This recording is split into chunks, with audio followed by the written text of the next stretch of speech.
अस्सलामुअलैकुम वरहमतुल्लाहि वबरकातुहू। 2 शवाल मुकर्रम और बात करेंगे 5 मिनट के मदरसे में कुरान और हदीस की रोशनी से इस्लामी तारीख़ में। अम्मा ख़दीजा के बारे में कल भी हमने बात की थी और आज भी हम अम्मा ख़दीजा के ही सीरत को आगे लेके चलेंगे कि अम्मा ख़दीजा की फ़जीलत और ख़िदमात क्या हैं। उम्मुल मोमिनीन अम्मा ख़दीजा रज़ियल्लाहु ताला अन्हा को जो फ़ज़ल और कमाल अल्लाह ताला ने अता फ़रमाए हैं, इसमें क़यामत तक कोई ख़ातून शरीक नहीं हो सकती। उन्होंने सबसे पहले नबी सल्लल्लाहु अलैहि वसल्लम की नबूवत की तस्दीक करते हुए ईमान कबूल किया। सख्त आजमाइश में आप सल्लल्लाहु अलैहि वसल्लम का साथ दिया, इस्लाम के लिए हर तकलीफ़ को बर्दाश्त किया, रंजो गम के मौके पर आप सल्लल्लाहु अलैहि वसल्लम को तसल्ली दी। ये उनकी वो सिफ़ात हैं जो उन्हें दीगर उम्महातुल मोमिनीन से मुमताज़ कर देती हैं। अल्लाह ताला ने जिब्राइल अमीन के ज़रिए उन्हें सलाम भेजा।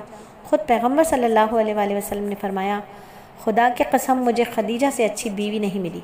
वो उस वक्त मुझ पर ईमान लाई जब लोगों ने इनकार किया, उसने उस वक्त मेरी नबूवत की तस्दीक की जब लोगों ने मुझे झुटलाया, उसने उस वक्त मुझे अपना माल और दौलत अता किया जब दूसरों ने मुझे महरूम रखा। हकीकत यह है कि इब्तदा इस्लाम में उन्होंने दीन की इशाअत और तबलीग में अपनी जानी माली खिदमत अंजाम देकर पूरी उम्मत पर बड़ा एहसान किया है। अल्लाह ताला उन्हें इसका बेहतरीन बदला अता फरमाए। 10 हिजरी में 65 साल की उम्र में वफ़ात पर मक्का के हुजून नामी कब्रिस्तान यानी जन्नतुल माला में उनकी तदफीन हुई।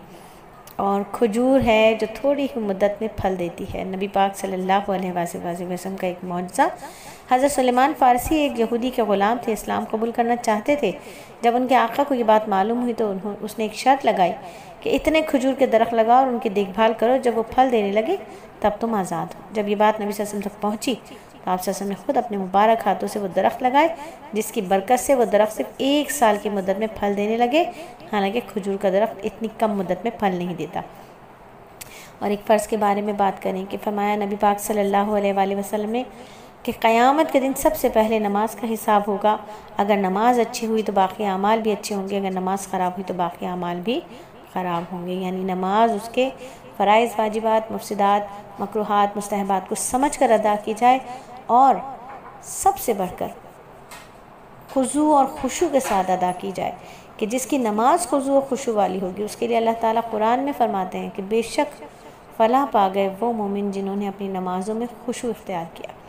तो खुशू क्या है और खुशू क्या है, मुफ़सिदात कितने हैं, वाजिबात कितने हैं, मकरूहात कितने हैं, मुस्तहबात क्या हैं, सुन्नतें कैसे अदा की जाएंगी, ये तमाम जानने के लिए हम आपको ऑफ़र करते हैं कि आइए ऑनलाइन की दुनिया का सबसे पहले करवाया जाने वाला कोर्स, ऑनलाइन जितने भी मदारिस हैं उनमें जो सबसे पहला कोर्स अल्लाह रब्बुल इज़्ज़त ने सआदत सलीस एकेडमी को दी कि उसने ही एक ऐसा मुनफरिद कोर्स इंट्रोड्यूस कराया जिसका नाम है सलाती हयाती, कि मेरी नमाज है मेरी ज़िंदगी।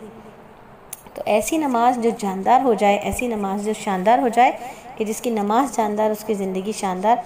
और नमाज़ों को दुरुस्त करने के लिए और नमाज़ों को सही तरीक़े से सीखने के लिए ज्वाइन कीजिए सलीस एकेडमी का सबसे मशहूर तरीन कोर्स सलाती हयाती, ताकि हमें पता चले कि हमारी नमाज़ों में कितनी जान है। और एक सुन्नत के बारे में बात करें कि जब कोई मुसीबत पहुँचे या उसकी ख़बर आए तो पढ़ना चाहिए कि हम सब अल्लाह ही की मिल्कियत है और मरने के बाद हम सबको उसी की तरफ लौट कर जाना है। एक बहुत ही अहम अमल की फ़जीलत के इल्म हासिल करने के लिए सफ़र करना चाहिए।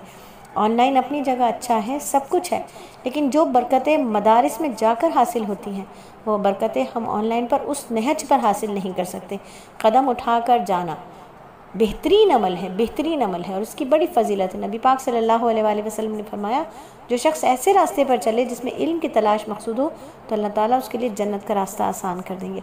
और एक गुनाह के बारे में कुरान में अल्लाह फरमाता है, यकीनन जो लोग अल्लाह ताला से अहद करके इस अहद को अपने कस्मों को थोड़ी सी कीमत पर फ़रोख्त कर डालते हैं तो ऐसे लोगों का आखिरत में कोई हिस्सा नहीं और ना अल्लाह ताला उनसे बात करेगा, ना क़यामत के दिन रहमत की नज़र से उनकी तरफ देखेगा, ना उनको पाक करेगा और उनके लिए दर्दनाक अज़ाब होगा।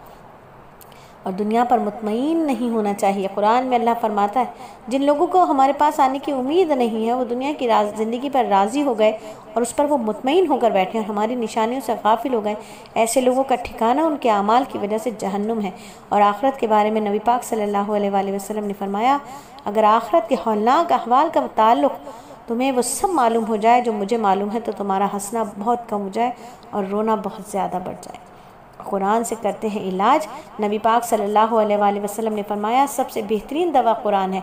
उलमा इकराम फरमाते हैं कुरानी आयत के मफ़हूम के मुताबिक जिस बीमारी के लिए जो आयत मुनासिब हो उस आयत को पढ़ने से इंशाअल्लाह शिफा होगी। और ये सहाबा इकराम रज़ियल्लाहु ताला अजमईन का मामूल था। और नबी सल्लल्लाहु अलैहि वसल्लम नसीहत फरमाते हैं ऐसे शख्स की बददुआ से बचो जिस पर जुल्म किया गया हो, इसलिए कि उसकी बददुआ और अल्लाह के दरमियान कोई आड़ नहीं होती। अल्हम्दुलिल्लाह 5 मिनट का मदरसा सिर्फ और सिर्फ 5 मिनट 25 सेकंड में मुकम्मल हुआ।